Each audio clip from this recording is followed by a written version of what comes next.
Hello students, next है failure of wave theory to explain photoelectric effect. यानी जो हमने लाइट की नेचर बताई थी वो क्या थी, एक वेव नेचर और सेकंड इज पार्टिकल नेचर। तो इन दोनों में कॉन्ट्राडिक्शन है, वेव नेचर में और पार्टिकल नेचर में। कुछ फिनोमेना जो है वो पार्टिकल नेचर को लेके एक्सप्लेन होते हैं, कुछ फिनोमेना वेव नेचर को लेके एक्सप्लेन होते हैं। तो जो वेव थ्योरी है वो कैसे अगेंस्ट है पार्टिकल नेचर के। तो फर्स्ट पॉइंट इसके अंदर है, according to wave theory kinetic energy of ejected electrons depends on intensity, but experimental fact is that maximum kinetic energy depend on frequency। क्या कह रहा है कि वेव नेचर के अकॉर्डिंग क्या है कि जो इलेक्ट्रॉन्स निकलते हैं फोटो इलेक्ट्रिक एमिशन के अंदर, उनकी काइनेटिक एनर्जी इंटेंसिटी पे डिपेंड होती है। ठीक है, बट ऐसा नहीं है। जो पार्टिकल नेचर में है, एक्सपेरिमेंटल फैक्ट ये है कि जो मैक्सिमम काइनेटिक एनर्जी है इलेक्ट्रॉन्स की वो फ्रीक्वेंसी पे ही डिपेंड करती है।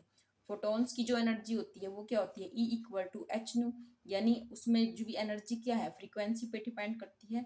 और यहाँ पर भी जो इलेक्ट्रॉन्स जो निकलेंगे उनकी काइनेटिक एनर्जी जो है फ्रीक्वेंसी पे ही डिपेंड करते हैं, इंटेंसिटी पे डिपेंड नहीं करती। सेकंड पॉइंट इसके अंदर है, according to wave theory photoelectric emission is possible by the wave of all frequencies. ठीक है, कि वेव थ्योरी ने क्या कहा था कि जो फोटो इलेक्ट्रिक एमिशन होता है वो किसी भी फ्रीक्वेंसी की लाइट हो तो उसी से हो जाता है। बट पार्टिकल नेचर में क्या है कि एक सर्टेन फ्रीक्वेंसी होती है जिससे बिलो हम फोटो इलेक्ट्रिक एमिशन नहीं करवा सकते, और उस फ्रीक्वेंसी को हम क्या बोलते हैं, थ्रेशोल्ड फ्रीक्वेंसी।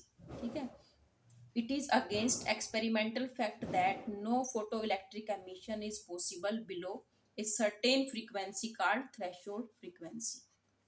तो एक ही अगेंस्ट हो गया वेव थ्योरी में। थर्ड पॉइंट क्या है, इसमें क्या है कि जो फोटो इलेक्ट्रिक एमिशन जो होता है और जो इंसिडेंट रेडिएशन के बीच में जो टाइम होता है वो बिल्कुल ना के बराबर होता है, यानी कि बहुत कम टाइम लगता है जब हम लाइट को इंसिडेंट करवाते हैं और इलेक्ट्रॉन्स का एमिशन होता है नैनो सेकंड से भी कम का। But according to wave theory electrons take some time for emission. Wave theory के अकॉर्डिंग जो इलेक्ट्रॉन्स है वो थोड़ा सा टाइम लेंगे निकलने में। बट पार्टिकल नेचर में क्या है, जो एक्सपेरिमेंटल फैक्ट है, there is no time lag between incident radiation and electron ejection. So this is how the wave theory fail to explain the photoelectric effect।